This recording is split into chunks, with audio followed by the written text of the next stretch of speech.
Class 12 के प्यारे विद्यार्थियों, स्वागत है आप सभी का शिवम लेक्चरर में। भूगोल प्री बोर्ड का पेपर है जो प्री बोर्ड एग्जाम के लिए इम्पोर्टेंट है। भूगोल के पेपर का पेपर कोड है 322 BBP। इसी कोड का पेपर सभी स्कूलों में पूछा जा रहा है, तो आपके भी प्री बोर्ड एग्जाम में यही पेपर पूछा जाएगा। तो आप लोग वीडियो को पूरा अंत तक देखिएगा। पूरा पेपर एकदम अच्छे से आंसर के साथ हल करके आपको बताने वाले हैं। समय 3 घंटे 15 मिनट का होता है और पूर्णांक होता है 70 का। यहाँ पर थोड़ा सा निर्देश देख लेते हैं। निर्देश में क्या है? प्रारंभ के 15 मिनट परीक्षार्थियों को प्रश्न पत्र पढ़ने के लिए निर्धारित है। सभी प्रश्न अनिवार्य हैं। प्रश्न संख्या 1 से 8 बहुविकल्पीय है।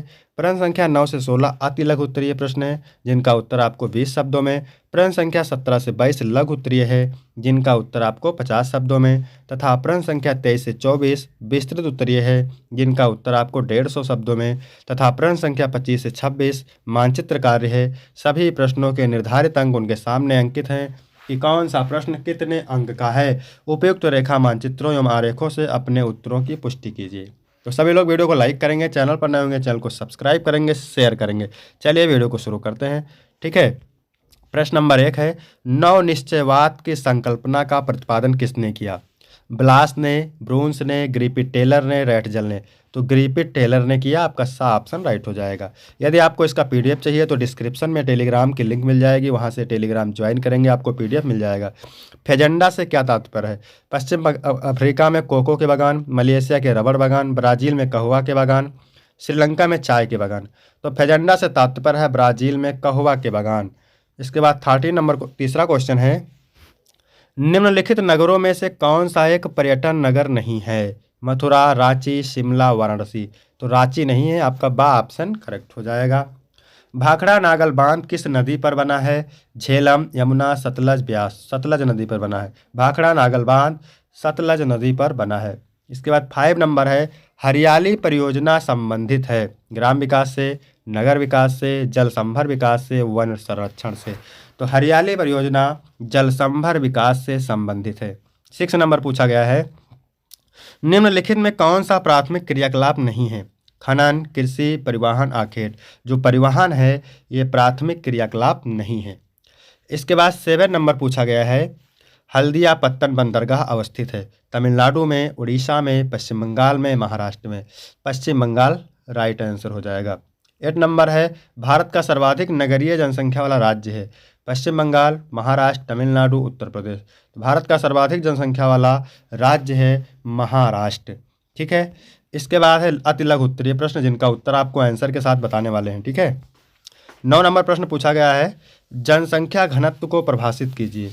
तो जनसंख्या घनत्व किसी इकाई क्षेत्र जैसे प्रति वर्ग किलोमीटर या वर्ग मील में रहने वाले व्यक्तियों की औसत संख्या को कहते हैं। फिर 10 नंबर क्वेश्चन पूछा गया है, मिश्रित कृषि की सर्वप्रमुख विशेषता क्या है?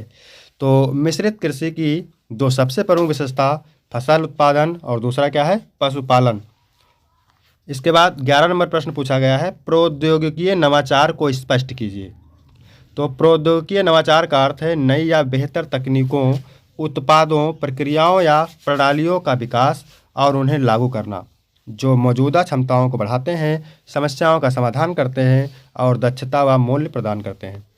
इसके बाद 12 नंबर क्वेश्चन पूछा गया है, लाल कॉलर श्रमिक किसे कहा जाता है? मोस्ट इंपॉर्टेंट है, कई बार ये बोर्ड एग्जाम में पूछा गया है और प्री बोर्ड में तो पूछा ही गया है। लाल कॉलर श्रमिक उन श्रमिकों को कहते हैं जो मुख्य रूप से शारीरिक या मैनुअल श्रम करते हैं, जैसे कि कृषि, मछली पकड़ना, खनन, निर्माण और कारखाने के मजदूर। इसके बाद 13 नंबर क्वेश्चन है, शहत बस्ती को परिभाषित कीजिए। शहत बस्ती एक प्रकार की मानव बस्ती होती है जहां घर और इमारतें एक दूसरे के बहुत करीब सघन रूप में से निर्मित होती हैं।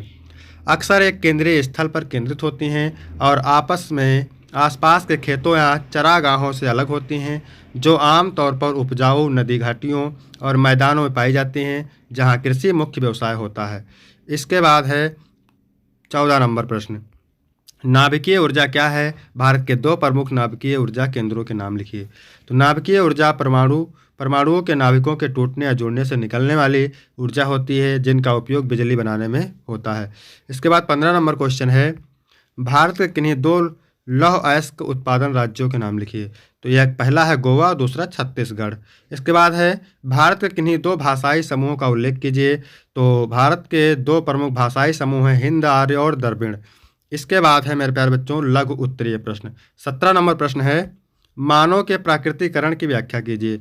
मानव का प्राकृतिकरण वह प्रक्रिया है जिसमें मनुष्य अपने जीवन यापन, रहन सहन और विकास के लिए पूरी तरह प्रकृति पर निर्भर रहता है। उसकी शक्तियों, नियमों और सीमाओं को स्वीकार करता है और पर्यावरण के अनुसार खुद को ढालता है। इसके बाद 18 नंबर क्वेश्चन है रोपण कृषि की किन्हीं 4 विशेषताओं को लिखिए। तो रोपण कृषि की प्रमुख विशेषताएं निम्न हैं। व्यावसायिक कृषि प्रणाली या कृषि मुख्य रूप से व्यापारिक उद्देश्य के लिए की जाती है।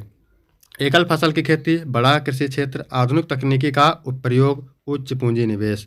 इसके बाद 19 नंबर क्वेश्चन है जनसंख्या प्रवास के प्रतिकर्ष एवं अपकर्ष कारकों में अंतर स्पष्ट कीजिए।